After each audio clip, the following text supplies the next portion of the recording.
खबर नोएडा से है, जहां पर पीएम मोदी ने नोएडा में इंडिया एक्सपो मार्ट में गुरुवार को यूपी इंटरनेशनल ट्रेड शो का शुभारंभ किया। उन्होंने कारोबारियों से कहा कि हम चिप से सिप तक भारत में बनाना चाहते हैं, इसलिए अपना बिजनेस मॉडल ऐसा बनाइए जो आत्मनिर्भर भारत को मजबूती देता हो। बदलती हुई दुनिया में जो देश जितना ज्यादा दूसरों पर निर्भर रहेगा, उसकी ग्रोथ उतनी ही कम्प्रोमाइज रहने वाली है। इसलिए भारत को किसी पर भी निर्भर रहना अब मंजूर नहीं है। भारत को आत्मनिर्भर बनना होगा। इससे पहले पीएम ने कारोबारियों से बातचीत की। मोदी प्रोड्यूसर बोनी कपूर और उनके बेटे अर्जुन भी इस अवसर पर मिले। ट्रेड शो 29 सितंबर तक चलेगा। रूस पार्टनर देश के रूप में हिस्सा ले रहा है। अनुमान है कि इस बार ट्रेड शो में 5000 करोड़ का व्यापार होगा। शो में पहली बार आर्टिफिशियल इंटेलिजेंस एआई मॉडल का लाइव डेमो होगा। यूपी के 40 जिलों के उत्पाद ग्लोबल प्लेटफॉर्म पर प्रदर्शित किए जा रहे हैं। यहाँ करीबन 2400 से ज्यादा स्टॉल लगाए गए हैं। हर दिन सुबह से रात तक सेमिनार और सांस्कृतिक कार्यक्रम किए जा रहे हैं।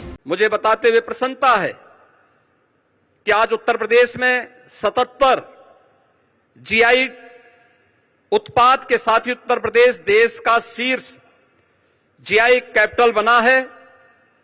इस वर्ष हम लोगों ने 75 नए उत्पादों को जीआई टैग प्राप्त करने के लिए आवेदन हम करने जा रहे हैं। इस प्रकार प्रदेश अपने हजारों वर्षों की उस विरासत को, जो एक धरोहर के रूप में उत्तर प्रदेश में मौजूद थी, उसे सजाने, संवारने और उसका संरक्षण करने का कार्य हम इसके माध्यम से आगे करने जा रहे हैं। और यहां पर जो हमारे स्टॉल्स लगे हुए हैं, इनमें 60 से अधिक जीआई टैग स्टॉल भी इस पूरे कार्यक्रम के दौरान हम सबको यहां पर देखने को मिलेंगे। आप सभी ने जीएसटी से पहले और जीएसटी के बाद और अब तीसरा स्टेज है नेक्स्ट जनरेशन जीएसटी रिफॉर्म्स, यानी तीनों परिस्थितियों को अनुभव किया है। कितना बड़ा अंतर आया है, ये मैं कुछ उदाहरणों से आपके सभी के बीच रखना चाहूंगा।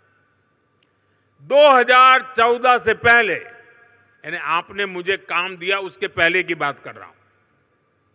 2014 से पहले इतने सारे टैक्स थे, यानी एक प्रकार से टैक्स का जंजाल था, और उसके कारण बिजनेस की कॉस्ट और परिवार का बजट दोनों ही कभी भी संतुलित नहीं हो पाते थे। उसे कंट्रोल करना मुश्किल था। 1000 रुपये की शर्ट पर, ये 2014 के पहले की बात कर रहा हूं, आपके पास पुराना बिल पड़ा हो तो निकाल दीजिए। 2014 के पहले 1000 रुपये की शर्ट पर 170 रुपये टैक्स लगता था, 170 रुपीज। साल 2017 में जब हम जीएसटी लाए, तो आने के बाद पहले जीएसटी में 117 से कम होकर के 50 हो गया। नोएडा से गोविंद सिंह चौहान की रिपोर्ट, TV1 इंडिया नेट।